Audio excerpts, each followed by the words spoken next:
오늘 본문은 포도나무와 그 가지에 대한 비유, 또 농부 대신 우리 하나님이 우리 이 포도나무를 가꾸시는, 그래서 열매 맺어가는 이 일들에 대해서 비유적으로 말씀을 하셨습니다. 포도원지기가 하나 있었습니다. 그 농부가 좋은 포도나무를 심어서 정성을 다해서 가꿉니다. 근데 어떤 가지들은 줄기에 꼭 잘 붙어가지고 있어가지고 열매가 주렁주렁 잘 열려지는데, 어떤 가지는 잎사귀만 무성하다든지, 또는 뭐 좀 또 가지가 제대로 붙어있지 않아가지고 좀 비실비실한다든지, 이렇게 해서 열매가 잘 안 열리는 것들도 있다라는 것입니다. 농부가 애써서 이 포도나무를 가꾸지만 열매가 제대로 맺혀지지 않는 가지는 가차없이 잘려버린다는 것입니다. 왜냐하면 그렇게 해야만 열매 맺는 그 가지에 더 많은 영양분이 공급되어서 제대로 된 열매를 맺기 때문에 포도나무처럼 가지치기를 가차없이 잘라버리는 게 없는 것 같아요. 제가 이 포도나무 심어놓은 그 주변에서 내가 산 적이 있었습니다. 잠시 살았는데 보니까 정말로 무성한 그 가지들을 가차없이 잘라버리더라고. 그 열매 맺는 그 가지들을 맺게 하려고 인정사정 없이 잘라버려요. 우리 같으면 아까워서 저도 몇 개 열릴 텐데 싶은데도 그냥 잘라버립니다. 근데 이 비유된 이 포도나무와 그 가지는 다름 아니라 우리 주님이요, 우리 성도들을 두고 말씀하신다고 하신 것입니다. 주의 백성들이 선한 열매 맺기를 하나님이 원하십니다. 많은 경우에 오늘날의 신앙들이 좀 이상해져서 선한 열매에 대한 개념도 희박해지고, 그냥 예수 믿는 것은 구원받기 위해서, 다른 말로 하면 지옥 안 가고 천국 가기 위해서 예수 믿는다고 생각을 대다수가 하는 것 같습니다. 그래서 이 선한 열매에 대한 개념이 별로 없지 않는가, 이렇게 생각을 합니다. 열매 맺지 못하는 육의 열매만 가득하고 죄된 열매, 정욕의 열매만 가득하면서도 부끄러움을 모르는 그런 목회자와 성도들이 참 많은 것 같습니다. 그게 부끄럽다는 인식이 없는 것 같아요.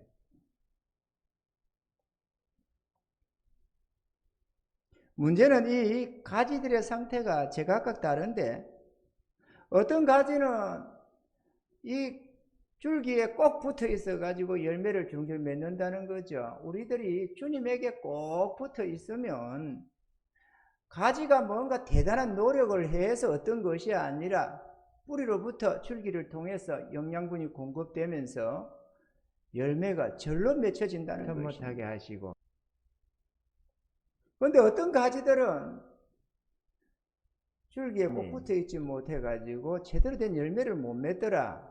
다시 말하면 성도들이 주님 안에 꼭 붙어 거해야 되는데 자기 생각대로 자기 뜻대로 고집을 하다 보니까 주님과의 관계가 오늘은 밀착되지 못해 가지고 제대로 된 통치를 받지 못하고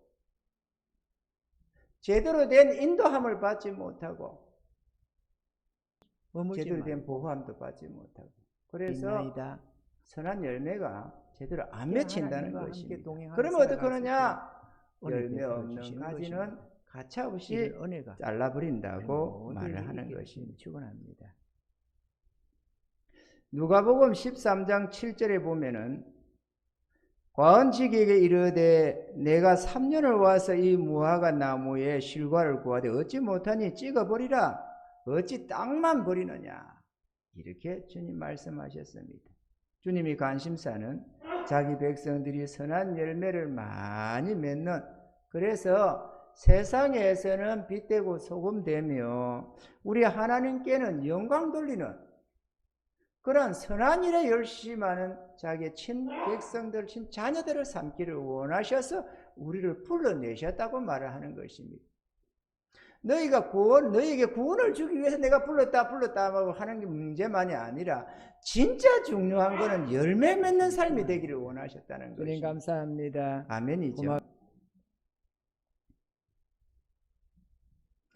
주님의 말씀을 귀 기울이며 말씀에 귀를 기울이면서 주의 은혜와 능력을 우리가 간구해야 하겠고, 주의 선하신 뜻을 따라 살아야 아름다운 열매가 맺혀지고 하나님께로부터도 칭찬과 상급이 따르는 것입니다. 할렐루야.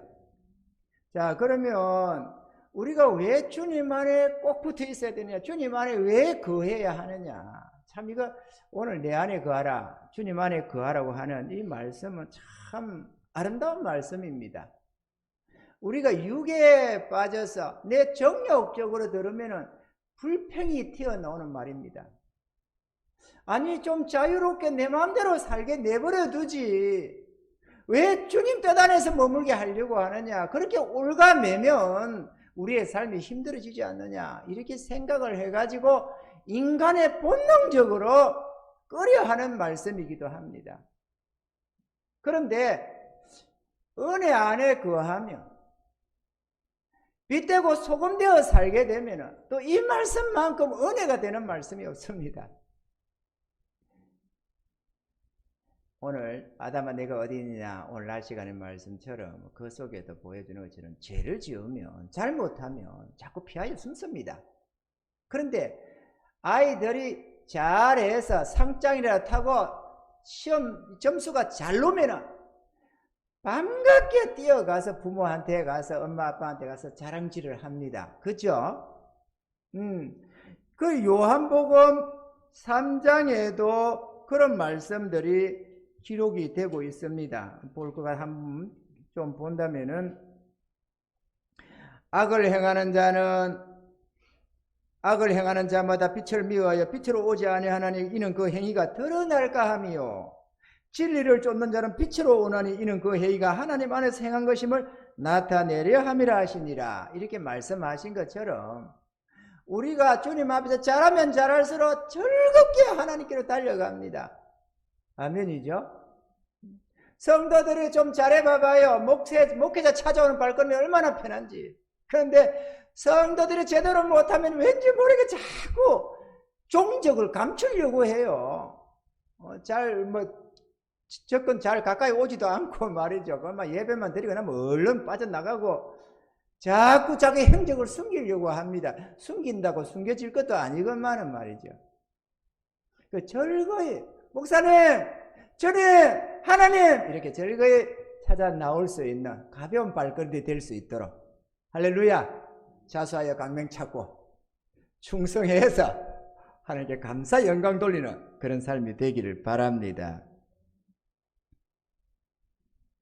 우리가 왜 주님 안에 거하여 하느냐, 우리가 몇 가지로만 간단히 한번 생각해 보고자 합니다. 사실 이 짧은 시간 동안에 대단히 뭘 말을 하겠습니까? 그렇지만은 또 내가 가만 들어보니까 전하는 사람은 좀 몇 가지 전하면 금세 가요, 시간이. 그런데 듣는 우리 성도들의 입장에서 가만히 보면 상당히 지겹은 것도 있겠더라고. 그래서 이 상황이 좀 그래요. 나는 뭐 어떻게 주의 뜻을 전하는데 목적을 두고 하다 보니까 1시간을 전해도 괜찮고 2시간을 전해도 괜찮고 정말로 그렇습니다. 그런데 받는 쪽, 듣는 쪽에서는 가만히 앉아서 일을 하다 보면은 이 만만치가 않을 것 같아요. 내가 내 설교를 요즘에는 온라인에서 나도 들어봐요. 자주 내 설교는 내가 항상 들으면서 좀 피드백을 받으려고 내 스스로 전날에는 사모 보고 어떠냐 말해봐라 이렇게 내가 많이 했어요. 그런데 사모가 아유 목사님 말하는데 왜 안 하느냐 그러면 저기 말씀 전하는데 원래 그러네 좋네 안 좋네 이러면 괜히 하나님 앞에 죄짓는 것 같아가지고 하기 싫대요. 그래서 내가 전날에는 이렇게 녹음을 시켜서 들어보고 했는데 요즘에는 우리가 온라인으로 이렇게 하다 보니까 내 설교를 내가 가만히 듣고 있다 보면 어떤 거는 괜찮네 이러 싶은데 어떤 거는 짜증이 나는 때가 있더라고. 뭐 저러냐 싶어서 짜증이 나가지고 우리 성도들 입장이 좀 이해가 됩니다. 그지만은 우리가 중요한 거는 시간이 몇 분 더 갔냐 못 갔냐가 중요한 게 아니고 우리 주님이 나에게, 우리에게 뭐라고 하시느냐가 중요한 거 아니에요? 또 왜 그래야 되는지도 우리가 이해를 해야 되잖아요. 왜냐면은 그냥 그러라고 하면 아멘 하고 무조건적으로 순종하는 자가 별로 없어요. 요즘 시대에. 이유를 밝혀달라는, 왜 그래야 되는지 내가 이해할 수 있도록 이 이유를 달라, 그 이해를 시켜달라. 이게 오늘날의 성도들의 어떤 모습이 아닐까 생각됩니다. 저는 지난날에 오래전에 20년도 더 전에 내 하나님 앞에 고백을 딱 했습니다.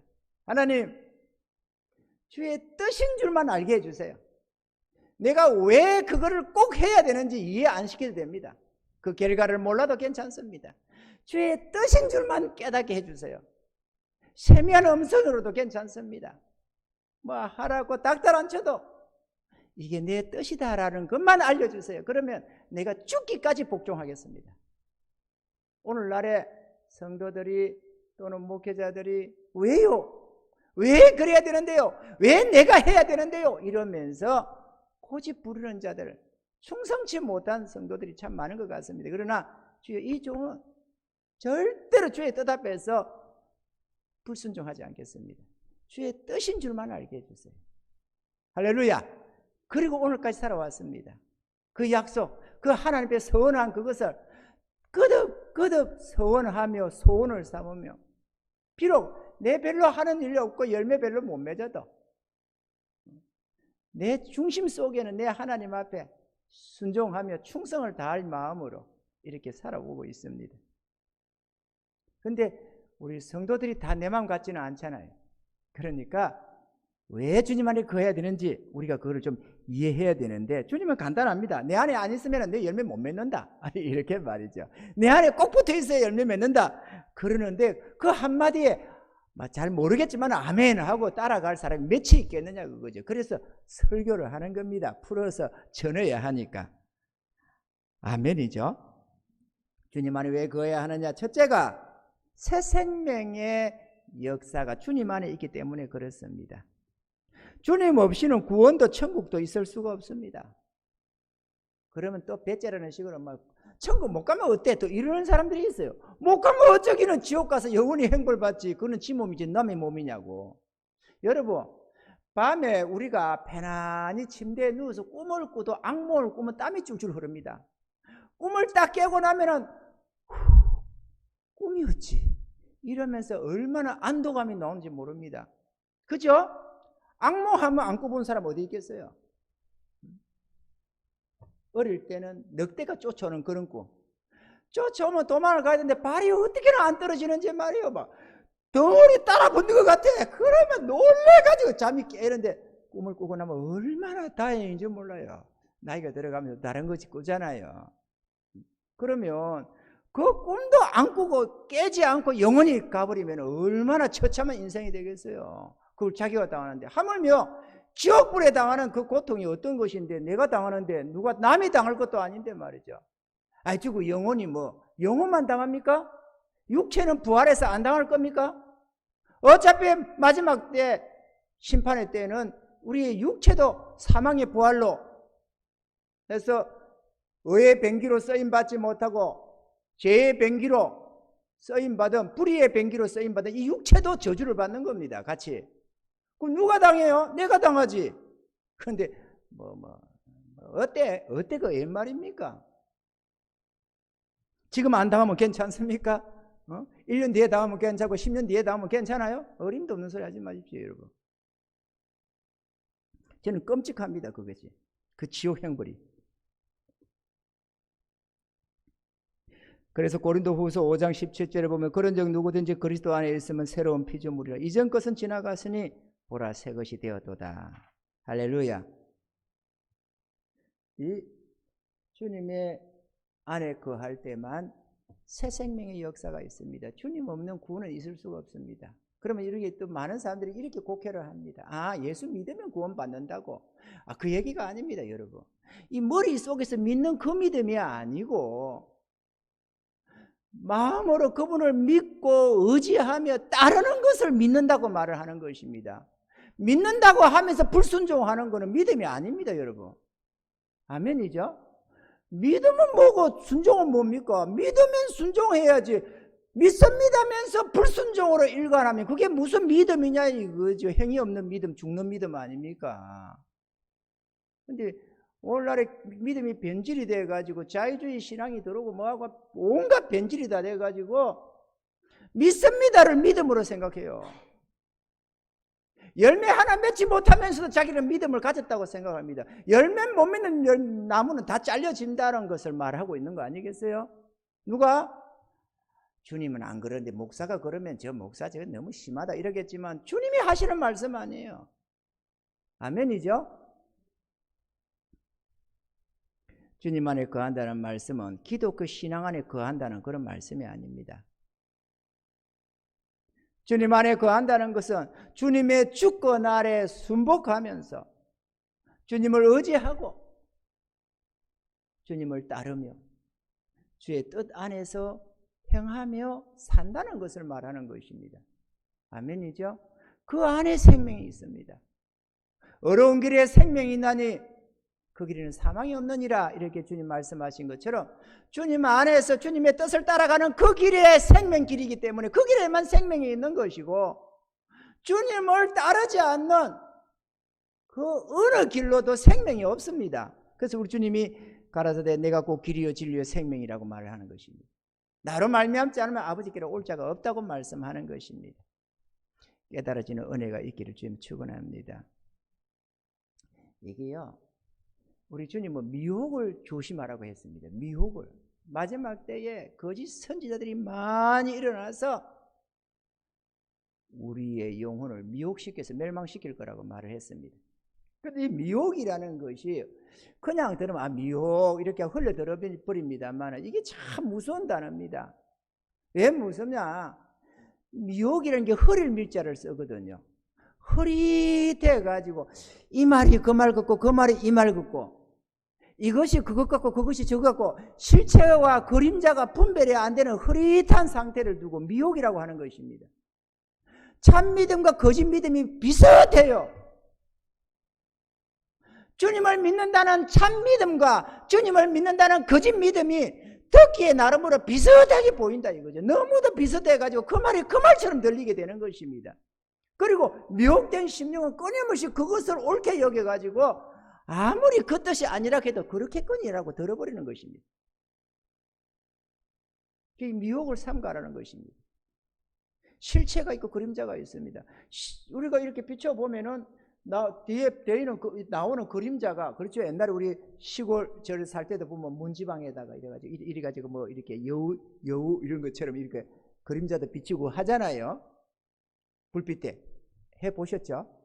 심심하니까 요즘 그때 무슨 뭐 핸드폰이 있습니까? 뭐가 있습니까? 텔레비전이 있습니까? 뭐 이런 거 가지고 하고 옛날에 뭐 전설 따라 삼칠이 라디오 들으면 잘 듣고 뭐 그런 거지 뭐.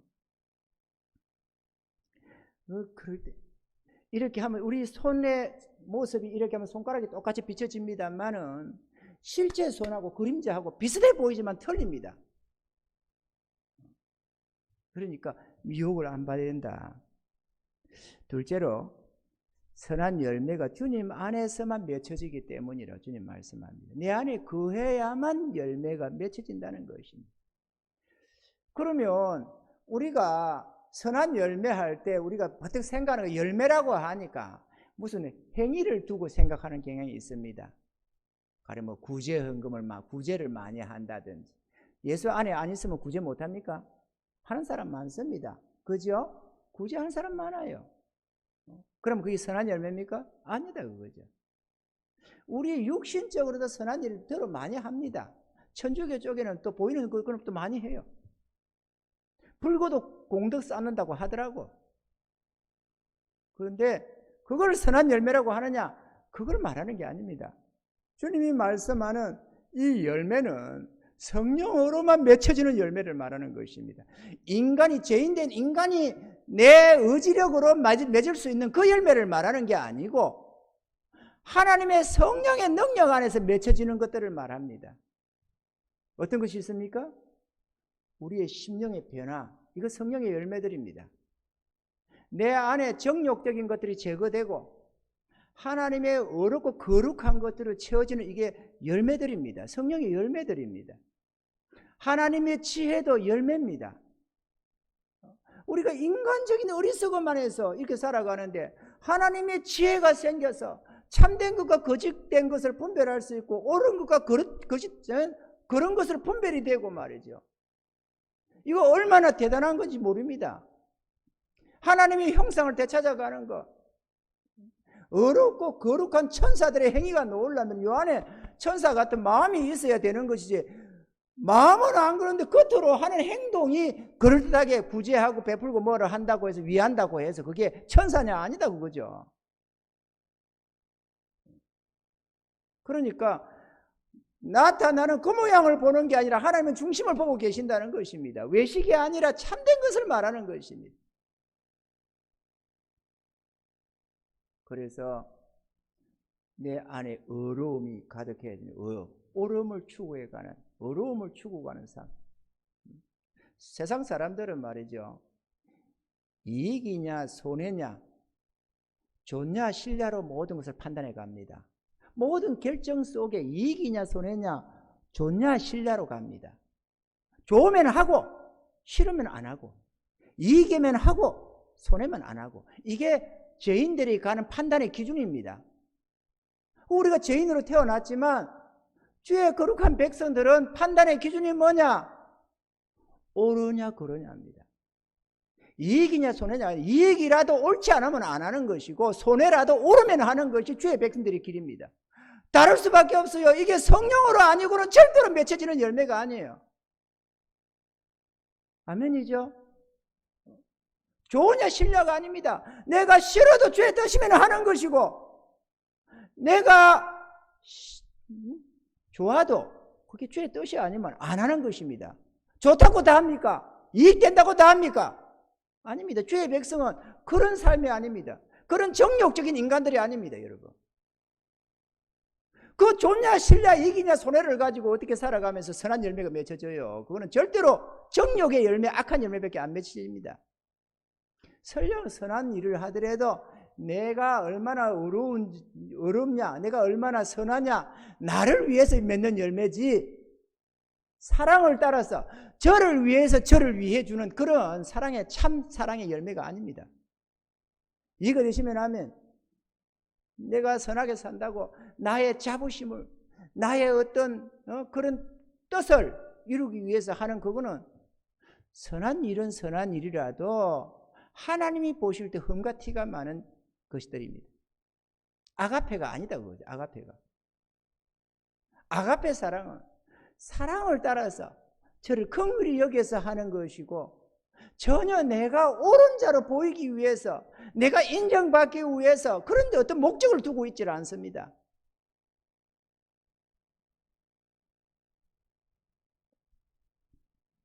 이 주님 안에서 성령의 능력에 의해서만 우리의 심령이 바뀌어집니다. 이거는 재창조입니다. 인간이 어떻게 자기 영혼을 바꿉니까? 자기 심령을 바꿔놓을 수가 있습니까? 인간은 절대로 자기를 못 바꿉니다. 피조물이라는 것이 창조주의 위치에 설 수가 없어요. 이거는 오직 주님 안에서 주의 성령으로 말미암아서만 변화되는 심령이기 때문에 재창조의 역사인 것입니다. 주님 안에 있지 않으면 절대로 불가능합니다. 아멘이죠? 이 맺혀진 이 마음에서 나는 행위들이라야만 하나님이 인정하시는 선한 열매다 이거죠. 주님께서 속을 깨끗이 해라 그러면은 그것도 깨끗하리라 이렇게 말씀하시던 것처럼, 너희가 겉으로는 그럴듯하게 보이지만 속으로는 외식과 불법이 가득하다 이렇게 주님 책망하던 그런 바리새인과 서기관들의 모습처럼 선한 행실이 있다고 해서, 선한 모양새가 있다고 해서 선한 것은 아니다 그거죠. 마음을 깨끗이 해라 그러면 너희 행위도 깨끗하리라 하시는 말씀이 옳은 것입니다. 아멘입니까? 그러니까 세상 사람들이 볼 때 야, 저 사람 참 선하다 해도 그게 하나님 보실 때 선하지 않을 수가 있습니다. 여전히 주님 보실 때 외식과 불법이다 이렇게 볼 수가 있는 거죠. 변화된 심령에서 변화가 일어나서 이 안에서 어렵고 거룩하고 선하고 아름다워서 이 속에서 나는 열매여야만 주님이 인정하시는 선한 열매라고 생각하는 것입니다. 깨달아지시는 은혜가 있기를 바랍니다. 또 주의 인도함을 제대로 따라야만 선한 열매들이 굵직굵직한 열매들이 맺혀집니다. 이거는 주님의 인도를 안 따르면 절대로 불가능한 것들입니다. 그런데 오늘날에 보면은 주의 인도를 너무 모르는 것 같아요. 주의 인도를 이 설교 언어로는 많이 듣고 성도들이 성경을 읽거나 설교를 통해서 주님의 인도하심, 성령의 인도하심 이런 단어는 익어가지고 친숙한 것 같은데 실제로 내 삶 속에서 주의 인도를 따라가는 사람이 별로 없어요. 주님의 뜻을 분별을 잘 못해요. 우리 하나님은 로마서 12장에도 기록한 것처럼 하나님이 선하시고 기뻐하시고 온전하신 뜻이 뭔지 분별하며 살아가라고 말씀을 하는데 선하시고 기뻐하시고 온전하신 뜻이 뭔지 분별을 자체를 안 해요. 분별이라도 해보면 좋는데 해보지를 않고 살아요. 내 생각대로 그냥 좋으면 하고 이익이면 하고 싫으면 안 하고 손해면 안 하고 그렇게 내 정욕대로 살면서도 주님 안에 있대요. 아니 그게 어떻게 말이 됩니까 여러분? 내가 주의 뜻을 정면으로 거스르면서도 주님 안에 있다는 말이 왜 해당되는 말이냐고. 그러니까 이 미혹되어 가지고 잘 몰라요. 오늘날에 너나 없이 그렇게 신앙생활을 하니까 너나 없이 그게 신앙이겠거니 생각을 하는 거예요. 아니라고 하는 사람은 도리어 별족스러운 것이 되고 지난해 예수님 당시도 그랬습니다. 대제사장들이 있고 선지자들이 있고 그게 많이 있었습니다. 그들은 오히려 예루살렘 성전에서 예배 떡 드려가면서 존중받아가면서 인정받으면서 갔습니다. 수많은 사람이 거기에 몰려 있었습니다. 전 백성들이 다 그리 가니까 주님 따라가는 저 이단이다 별족스럽게 생각했죠. 그래도 우리 주님 안에는 큰 능력이라도 있었기에 그나마 많은 사람이 모였습니다만은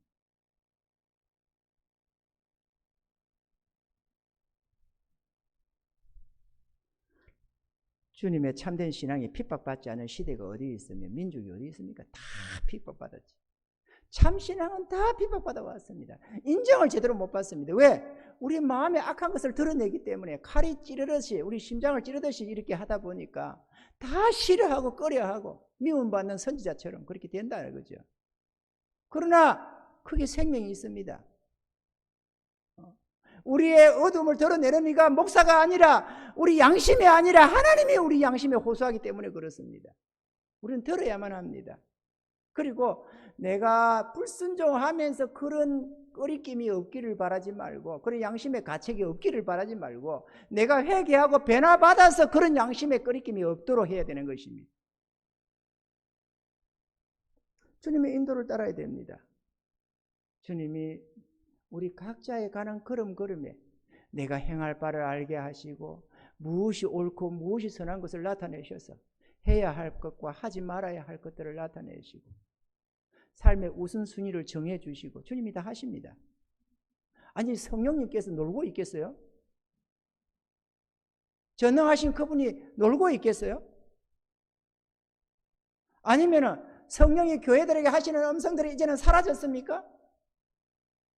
들으려고 안 하고 찾지를 안 하고 구하지를 않으니까 주의 음성이 딱 끝나버리는 거예요. 그 사람한테서만 끝나는 겁니다. 내가 항상 주의 뜻을 찾고 구해야 이거 주님 뜻이네 하고 깨달음이라도 오지. 주의 뜻을 안 구한 사람이 무슨 성령의 음성이 들리겠어요? 내 먹고 산다고 번잡한 마음으로는 그 음성을 들을 수가 없어요. 그 음성은 세미합니다. 슬쩍 스쳐가는 마음 생각으로 떠오릅니다. 대다수가. 그래서 저는 비유하기를 가을날에 찌르레기 같은 소리다. 또 모기 같은 소리. 이거는 번잡하고 시끄러운 속에서는 절대로 안 들리는 소리들입니다. 그런데 조용하고 고요해진 밤에 조용히 눈 놓고 가만히 듣다 보면은 그때서야 저 멀리서 찌르르게 찌르르 하는 소리가 들린다든지 모기 소리가 엥 하는 소리가 들려올 때가 있습니다. 성령의 음성이 그와 같습니다. 그러니까 내가 뭐 먹고 산다고 뭐라 한다고 뭐 정신없이 바쁘게 돌아치면은 절대로 안 들립니다. 내 생각이 너무 많아가지고 주의 음성이 안 들려요. 그런데 언제 어떻게 들리느냐? 예를 들어서 교회에 나와서 기도를 할 때도 조용히 주님, 내가 어찌해야 될까요? 내가 무엇을 해야 될까요? 혹시 지금 내가 주의 뜻을 잘 모르고 있는 건 아닐까요? 주님은 내가 어떻게 하기를 원하시나요? 이런 조용히 주님 앞에 물으면서 주의 뜻을 찾고 구하고, 주님께서 내가 길을 행할 때도 집에 있을 때도 어느 때든지 간에 주님, 내가 지금 뭐를 그렇게 나아가고 있는데 지금 내가 뭘 해야 되는지 알지를 못합니다. 주님, 내가 어떻게 해야 됩니까? 늘 마음에 그분의 뜻이 나타나기를 바라고 구하고 찾음이 있어야 됩니다. 그러다 보면은 어느 시점에 기도하고 앉았다고 보면 쏙 주님의 음성이 들려옵니다. 길을 가다가도 주님의 뜻이 쏙 나타납니다. 그렇게 해서 하는 거예요. 주의 음성은 세미합니다. 그리고 내가 내 뜻을 가지고는 주의 음성을 못 듣습니다. 왜냐하면 주의 음성이 들려도 그것을 내 마음속에 떠오르는 하나의 생각처럼 싹 치부해버려가지고 이래 빼면 싹 사라져버립니다. 싫은데? 이라고 별것도 아닌 것처럼 이래 빼면 싹 털려나갑니다. 살짝 들어오는 마음의 음성이라서 말. 대다수가 마음에 들려오는 소리거든요. 그걸 싹 털어버리면 끝납니다. 주의 영은 유효합니다. 강력하게 하는 것이 아닙니다. 아주 부드러운 그 유효한 그런 주님의 성령이라서 자원하여서 주님 앞에 충성되게 행하겠다고 다짐하며 나아가는 그들에게 들려지는 음성이지, 이렇게 요청을 해도 안 듣는 사람이 살짝 들은 그 음성을 또 따르겠어요? 내 하기 좋은 쪽으로 인도하면 좋는데 내 하기 좋은 대로 내 정욕대로 인도하는 법이 어디 있어요? 그렇게 인도 안 한다 이거죠. 그러면 내 정욕에 입에 대고 내가 별로 좋아하지 않는 거, 내 감정적으로 별로 안 좋은 거, 내 삶에 별로 이익되지 못할 것, 손해될 것, 이런 쪽으로 살짝 떠오른 그 생각을 아멘 주여 하고 따라가겠어요? 안 가요. 하라게도 안 하는데, 떼놓고 해야 된다고 해도 안 하는데 그 음성에 따르겠어요? 안 따라가요. 주의 음성이 없는 게 아니라 안 따라간다니까. 누가 갑니까? 주여, 나는 주의 것입니다. 전날에 주님 모를 때는 내 맘대로 살았지만 내가 이제부터는 내 주를 은혜를 입은 이후로 나도 내 생명 주님께 바쳐서 주의 뜻대로 살아가겠습니다. 주님 나를 위해 죽으셨듯이 나도 내 주를 위해 죽겠나이다. 그러니까 나는 주의 것이니까 주님 뜻대로 쓰시옵소서. 내가 죽도록 충성하며 주의 뜻 가운데 살아가겠습니다. 이렇게 선하고 고백하면서 10번, 100번 고백해가면서 나는 주의 것입니다. 나는 주의 것입니다. 이거 1000번, 1000번 고백해 가야 되는 것입니다. 나는 주의 것입니다. 주님은 나의 주님이십니다. 나의 하나님이십니다. 그러므로 마땅히 지시만 하시옵소서. 나는 죽도록 충성함에 따르겠나이다. 이게 옳습니다. 이런 자에게 들려지는 음성이에요. 이런 자에게 깨달음으로 오는 것들입니다. 그리고 그 인도 속에 따라가야만 열매들이 맺혀지기 시작해요. 아름다운 열매가 맺혀집니다. 모든 위험에서 보호도 받게 되고, 그렇게 주님 뜻 가운데 가는 그들을 철저하게 지키시기로 약속되어 있습니다. 저는 찬송가 502장 좋아합니다. 태산을 넘어 험곡에 가도 빛 가운데로만 걸어가며 주께서 항상 지키시기로 약속한 말씀 변치 않네. 저는 그 찬양 좋아합니다. 빛 가운데로만 가면 주님 책임지신다. 내가 우리 교회가 주의 뜻 가운데만 가면 주님이 나머지는 책임지신다. 기초인 믿음입니다. 주의 뜻대로만 가자. 인간적으로 이러면 부흥될까 저러면 어쩔까 머리 굴리지 말고 주의 뜻대로만 가자.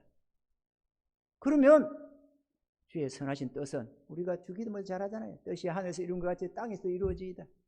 입으로는 잘하면서도 나 하나도 따르지 않는데 주의 뜻을 이룰 수 있습니다. 자, 하늘의 천군천사 속에서 하나님의 뜻이 이루어지듯이 우리 안에서도 주의 뜻은 이루어질 수가 있는 것입니다. 아멘이죠. 주님 인도를 따라야 됩니다. 셋째로, 마음의 정욕과 세상 유혹과 사단의 권세를 이길 수가 있기 때문에 주님 안에 거해야 합니다. 나 홀로 싸워서 승리를 한다는 것은 불가능합니다. 첫째, 마음의 정욕을 이길 존재가 없습니다. 자기 정욕을 자기가 어떻게 이겨요?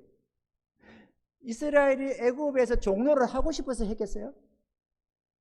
그게 좋아서 했겠습니까? 바로와 그 군대가 강력하니까 도망쳐 못 나고 노예 생활을 했던 거지. 그렇죠? 우리가 마음의 정욕을 따라가는 게 좋아서 따라갑니까? 꼭? 아닙니다. 이 존재가 너무 강력한 겁니다. 안 하려고 한다고 안 해지는 게 아닙니다. 싫어한다고 되는 게 아닙니다. 이 마음의 정욕이 제각각이지만 노름꾼이 노름 안 하겠다고 손가락 자른다고 노름이 안 되는 게 아니고, 마약쟁이가 마약 끊어보겠다고 이렇게 저렇게 애쓴다고 해서 되는 것도 아니고, 이게 말이죠 보통이 아닙니다. 물고기가 물을 떠나 살 수 없듯이 인간이 정욕을 떠나 살 수가 없습니다. 못 떠납니다. 자기 안에 있는 그것을 절대로.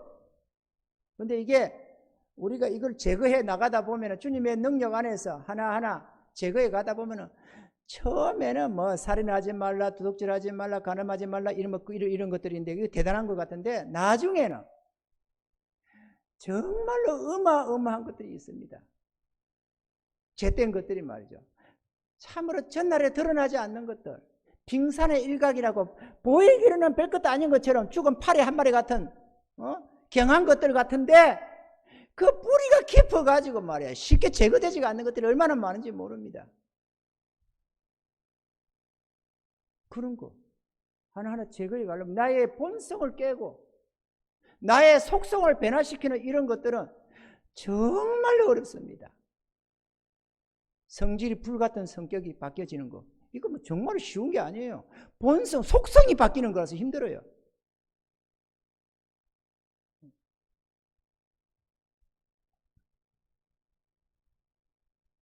우리 마음의 정욕을 내가 이길 수 있습니까? 100점 100패입니다. 그런데 주님 안에 거하면 주의 능력 안에서 이 정욕을 제거해 나갈 수가 있습니다. 이기는 정도가 아니고 하나하나 제거해 버립니다. 마치 불모지 땅을 개간하듯이 성령으로 말미암아 하나님의 권능에 의해서, 물론 내가 순종하고 충성해 가는 속이겠지만은 하나하나 이 마음에 이것들이 죄된 것들이 제거되기 시작합니다. 그리고 거기에 성령의 아름다운 것, 말씀의 진리의 아름다운 것들을 채워지기 시작합니다. 그럼 이 마음이 정복되어 오는 거예요. 내가 정복하는 거죠. 하나하나 정복하면 정복할수록 참된 평안, 의의 평강의 열매가 맺힌다는 말씀처럼 아름다운 열매들이 여기 맺혀지게 되는 것입니다. 이게 사항만 생기면, 어떤 조건만 주어지면 튀어나오는 겁니다. 아름다운 열매로, 행실로. 아멘이죠. 성령의 열매입니다. 선한 열매. 또 세상 유혹. 세상 유혹이 쉽게 이겨집니까? 각가지의 최첨단의 좋은 것들이 나오고 각가지로 우리를 유혹하는 것들이 많고, 또 돈은 또 얼마나 또 유혹을 합니까? 돈 있으면 다 될 것 같아. 저 돈만 있으면 뭐든지 할 수 있을 것 같아. 얼마나 우리를 유혹합니까? 그거 어떻게 이겨요? 주님 안에서만 가능해집니다. 또 사단 권세. 여러분 사단의 존재를 기로는 많이 들었지만은, 사단이 역사하는 그 역사들을 많이 봤습니까? 여러분, 내 안에서 역사하는 모습들, 내게 접근해 오는 그 모습들을 본 적들이 들어있나요? 또 다른 사람들에게 역사하는 그 역사들을 유심히 본 적들이 들어있나요? 이거 봐야 합니다. 이게 얼마나 대단한 존재인지를 말이죠. 그런데 대다수가 어려서부터 그 권세 아래 살다 보니까 사단의 역사를 잘 몰라요. 그러니 하고 내 생각이겠거니 내 마음이겠거니 그게 막 당연한 삶의 원리겠거니 이러면서 따라가 버립니다. 그 사단의 역사를 몰라요. 사단 속에 사는 자일수록 사단의 역사를 모릅니다. 그런데 이 사단의 권세를 벗어나면 날수록 주님 안에 꼭 붙어 있으면 있을수록 사단의 역사를 볼 수가 있어요. 사단의 계략이 뭔지를 이해가 됩니다. 사단의 전략이 뭔지도 알게 됩니다. 사도 바울은 사단의 그 계계를 우리가 모르는 바가 아니라고 그랬어요. 사단의 계계가 있어요. 사단은 역사를 해도 역사할 수 있는 그 루트가 있습니다. 그에 따라서 하는 거지 아무렇게나 하는 게 아닙니다. 이런 것들을 어떻게 이겨요? 우리 인간이 1000명이 있어서 이기겠어요? 10,000명이 달라붙어서 이기겠어요? 못 이겨요. 인류 전체가 한마음 한뜻으로 달라붙어도 사단 못 이깁니다. 근데 그 유혹을 이겨요? 불가능합니다. 근데 주님 안에서만이 이 유혹을 이겨나갈 수가 있습니다. 사단 유혹 많이 합니다. 아담이 아니지. 아브라함이 독자 이삭 바치러 3일 길 갈 때 사단이가 얼마나 시험했겠어요. 안 했겠습니까? 늙은 노치네가 100세에 나와가지고 지금 110한7세 이 정도 되는 117, 8세 된 노인네가 아무 생각 없이 맹 때려가지고 바치라고 하니까 그냥 이렇게 가자. 그래서 바치러 간다고 이렇게 갔겠어요? 어림도 없는 소리 하지 말아요. 사랑하는 아내가 있는데 사랑하는 그 자식 또 하나 대체할 수 없고 다시 낳을 수도 없고 하나님의 은혜로 선물로 얻은 그 자식 바치러 가는데 차라리 전 재산을 드리라고 하지. 이 하나밖에 없는 독자 이삭을 어떻게 바치라느냐. 별별 생각 다 들을 수 있어요. 우리가 뭔가 결단할 때 안 들어와요? 들어옵니다. 별별 생각이 다 들어와가지고 우리를 유혹합니다. 문제는 다만 주님께만 경배하고 다만 주의 뜻만을 따르겠다고 하면은 이 사단의 유혹을 벗어날 수 있어요. 할렐루야. 우리 그렇게 살아야 됩니다. 그렇게 살아가면서 이 속에서 아름다운 열매가 가득해서 세상에는 빛되고 소금되고 사람 빛된다 소금되다 너무 추상적인 개념인가요? 소금은 뭡니까? 맛 잃은 소금이라고 하듯이 맛. 소금은 부패하는 것을 방지하고 맛을 내는 것들입니다. 그죠? 조미료 역할이 소금처럼 조미료가 또 없잖아요. 썩어져가 죄악으로 룩져가는 이 세상에 이 우리의 이 참된 이런 선한 역사들이 우리의 삶이 우리의 아름다운 행실들이 막 이기적으로 정욕적으로 괴악하게 가던 인간들의 마음에 비추어져서 나도 저렇게 살았으면 나도 저래야지 그러면서 왠지 모르게 양심의 가책도 받게 하고 그렇게 해서 부패해지가는 걸 막는다는 겁니다. 아멘이죠? 그러면 부패만 하느냐? 맛을 내야 된다. 맛 잃은 소금이 돼서는 안 된다고. 맛을. 내가 있음으로써 내 가정이 맛깔스러운 거야. 내 가족들이 즐거워. 내 가족들이 행복할 수 있어요. 살만 나는 세상이 되는 거야. 내가 있음으로써. 그런데 어떤 것들은 맛을 잃어가지고 맛이 잃어진 정도가 아니라 쓴맛을 내는 것들이 있어요. 그래서 그 사람이 없으면 그나마 살 것 같은데 그 사람 때문에 죽을 것 같아. 차라리 없어야만 하는 존재들 같은 존재들이 많이 있습니다. 이런 소금 같은 아내가 있어서 남편이 평안하고 행복하고 소금 같은 남편이 있어서 아내가 살맛이 나고 그런 그게 소금이라는 거예요. 그게 빛과 소금들입니다. 참된 것을 밝히고 거짓되고 계약한 우리 인간의 이런 모습들이 적나라하게 드러나도록 뭐 말을 해서 너 그 죄야 뭐야 이렇게 지적질을 해서가 아니라 우리의 아름다운 행실이 그들에게 비춰져서 그런다는 거예요. 이거 사람으로 맺을 수 있는 열매가 아닙니다. 주님 안에서만 가능합니다. 우리 스스로 싸운다고 될 게 아니죠. 민수기 21장 3절에 보면 이렇게 말씀합니다. 여호와께서 이스라엘의 소리를 들으시고 가나안 사람을 붙이심에 그들과 그 성읍을 다 멸하니라. 그러므로 그곳 이름을 호르마라 하였더라. 가나안 사람을 붙였더라. 신명기서 3장 3절에는 우리 하나님 여호와께서 바사나 옥과 그 모든 백성을 우리 손에 붙이심에 우리가 그들을 쳐서 한 사람도 남기지 아니하였느니라. 시편의 106편 4절 41절에 보면은 저희를 열방의 손에 붙이심에 저희를 미워하는 자들이 저희를 치리하였도다.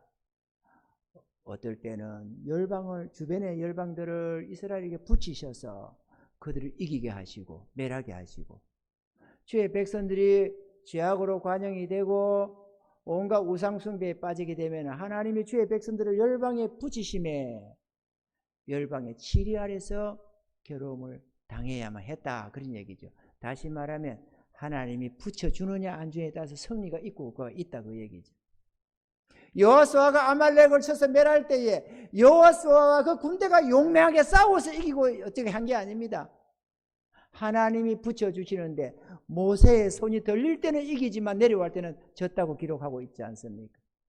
하나님이 붙여주셔야만 모든 일이 형통하다, 그 얘기죠. 아멘이죠. 하나님이 우리 주님 안에서 성령으로 말미암아 우리 하나님이 도우시고 역사하셔야만 우리가 모든 아름다운 선한 역사들을 이루어갈 수가 있습니다. 성경은 이스라엘이 전쟁에서의 승리나 패배가 자기들의 능력이 있었다고 하지 않습니다. 주님이 그들과 함께 하셨느냐, 혹은 그들이 주님을, 자기 주 하나님을 믿고 의지했느냐, 여기에서 결정이 났습니다. 비록 대군이 왔을 때에 두려워 떨면서도 주여 저들을 우리를 좀 돌아보세요. 주여 우리와 함께 해주세요. 그 능력으로 함께 해주셔서 저 강한 군대로 쳐들어오는 저들을 우리가 막을 길이 없사오니 주여 강한 자와 약한 자 사이는 주님밖에 없습니다. 주님이 함께 해주세요. 이렇게 해서 주님께 부르짖고 구하면 주님이 붙여주셔서 이기게 하시지만, 우리가 주님 의지하지 못하고 살아가면 작은 군대가 와서도 그냥 멸해버리는 거예요. 이스라엘을 멸해버리는 겁니다. 이라는 은혜가 있기를 바랍니다.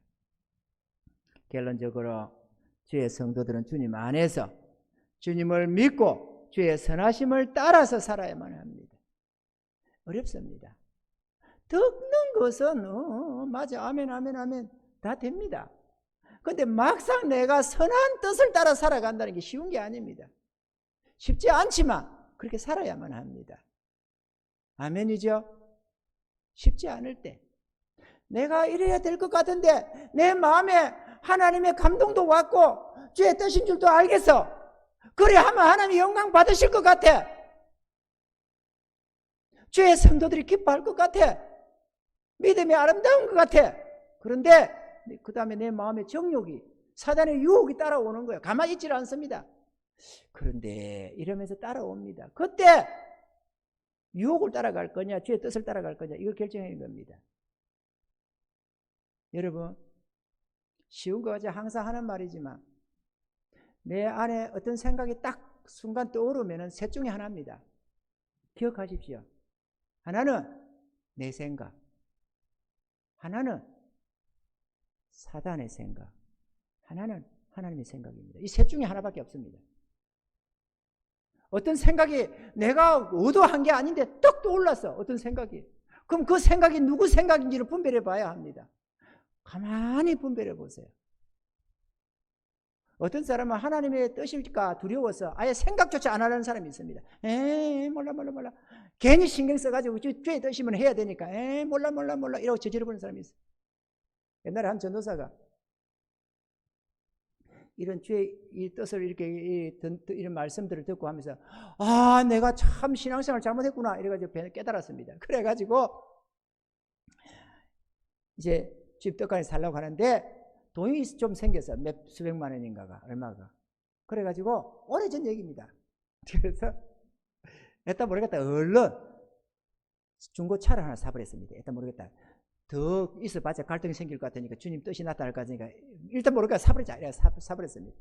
자기가 고백한 말입니다. 그런데 사가지고 얼마 안 돼가지고 그냥 서 있는 차다 집어가지고 완전 차를 부숴버렸습니다. 그게 하시는 말씀이 주의 뜻을 물어가지고는 이거 하지 말라 그럴 것 같아서 내가 얼른 사버렸다는 거예요. 이해가 됐죠? 참 갑장 같은 소리죠. 우리 같은 동질적인 동지의 목소리처럼 야, 그 사람이 내 맘이네 이러면서 쉬운 건 아닙니다. 주의 뜻을 따른다는 거. 천둥 소리처럼 벼락 소리처럼 야, 너 이거 해라 이렇게 하늘에서부터 소리 치면은 하겠지. 두려워서라도. 근데 자원하는 심령으로 따라가게끔 하시기 때문에 살며시 떠오릅니다. 도리적으로, 의무적으로, 선한 뜻으로 이렇게 살며시 떠오릅니다. 그 내가 충성하겠다는 마음이 없으면 그냥 지나가 버립니다. 내가 주의 선한 뜻인 줄 생각도 안 하고 그냥 흘려버리면서 수많은 주의 선한 뜻들을 내팽개치는 경우가 허다히 많습니다. 좀 정신 차려서 들어야 되겠죠? 그도 그럴 것이 종놈이 있으면 주인이 있고 주인이 있으면 종이 있는데 아무러면은 종한테 주인이 지시가 없겠어요? 주인이 지시 안 할까봐 걱정됩니까, 여러분? 내가 안 따라서 문제지. 아멘입니까? 우리가 안 따라서 문제라니까요. 주님이 지시를 안 하는 게 아니고 중풍병자가 몸에 지시가 안 와가지고 안 따르는 게 아닙니다. 머리는 지시를 하는데 이 수족이 마비가 되어 안 따르는 게 중풍병 아닙니까? 성도들의 삶이 온전하면은 머리 대신 주님의 지시대로 따라가는데 수족이 마비돼가지고 불순종하는 거야. 내가 저번에 우리 그 어느 노회의 목사님 사모님이 성경이 보낸다고 했잖아요. 그 사모님이 그래요. 사모가 전화를 하면서 아니 사모님 그 교회가 너무 어려운 줄 아는데 이거를 뭐라 이렇게 해요. 오히려 해도 우리 쪽에서 해야 되는데 그러니까 그 사모님이 우리가 뭐 압니까? 주님 지시가 있으니까 그냥 우리는 심부름할 뿐입니다. 이런 거예요. 그렇게 저랑 사모가 있다가 그래서 요즘에 심부름 제대로 하는 사람이 별로 있어야지. 주님이 시켜도 뭐 어디서 많이 이게 제대로 심부름이 안 돼가지고 전달하라는데 제대로 안 전달돼. 요즘 시대가 안 그래요?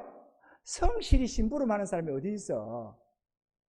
주님이 지시가 있으면은 하라고 하면 하면 좋은데 요즘에는 그게 어디서 어디 사라져. 중간에 오다가 배달 사고가 많아. 주님이 지시를 해도 배달 사고가. 그래, 우리가 웃었다니까. 그 배달 사고가 많잖아, 요즘에는. 누가 지시한다고 잘 따릅니까, 요즘에? 그래, 웃었습니다. 주님 안에 삽시다. 다시 말하면 주의 뜻 안에서 사십시다. 좀 힘들어도, 좀 어려워도, 불편해도 주님이 지어주시는 그 멍에 내가 짊어지고 주님이 지어주신 우리 그 한계 안에서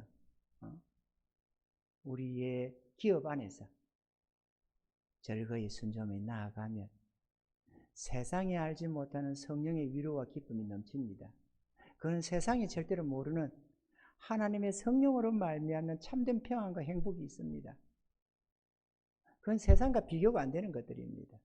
순종하는 자들에게 주시는 크나큰 위로와 기쁨들이 있습니다. 그 속에서 살아갈 때 하는 일마다 형통해지고, 그 형통하다는 거 돈 잘 번다 그 얘기는 아닙니다.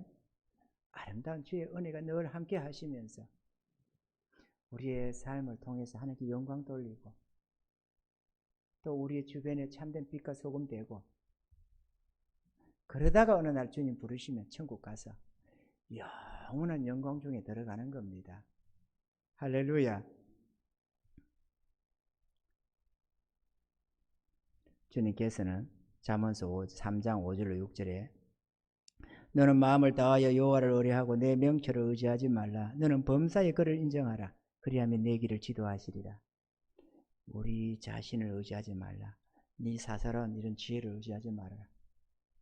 마음을 다해서 여호와 하나님을 의지하고 너는 범사에 그를 인지하고 그를 지도를 따르라. 그러면 그분이 너를 지도해 갈 것이다. 이끌어 가실 것이다. 이렇게 말씀하는 것입니다. 우리 주님은 죽음을 앞에 두고서도 내 뜻대로 마옵시고 아버지의 뜻대로 되기를 원하나이다 그랬습니다. 주님 가신 모본의 길입니다. 우리도 마찬가지로 내 뜻대로 마옵시고 주의 선하신 뜻대로 되어지기를 원합니다 하고 내 생명도 내어놓을 수 있는 그런 은혜자들이 될 수 있기를 바랍니다. 우리는 이미 세례와 함께 옛사람은 죽었습니다. 세상을 추구하고 내 자신의 만족을 추구하며 나를 위해 살던 그 삶은 세례와 함께 이미 죽은 존재들입니다. 이제는 주의 이름으로 주를 위하여 주와 복음을 위해서 하나님의 영광을 위해서 살아가는 삶입니다. 잊지 마시기 바랍니다. 아까울 것도 없고 미련들 것도 없고 그 길로 가는 그 길에 영원한 생명과 영원한 영광이 따라오는 것입니다. 이런 모든 은혜가 있기를 바라고 2021년 한 해 주님 안에서 아름다운 열매를 가득히 맺어가시고 우리 하나님께 지극한 감사 영광 올려드리는 저와 여러분들이 되기를 주의 이름으로 축원합니다.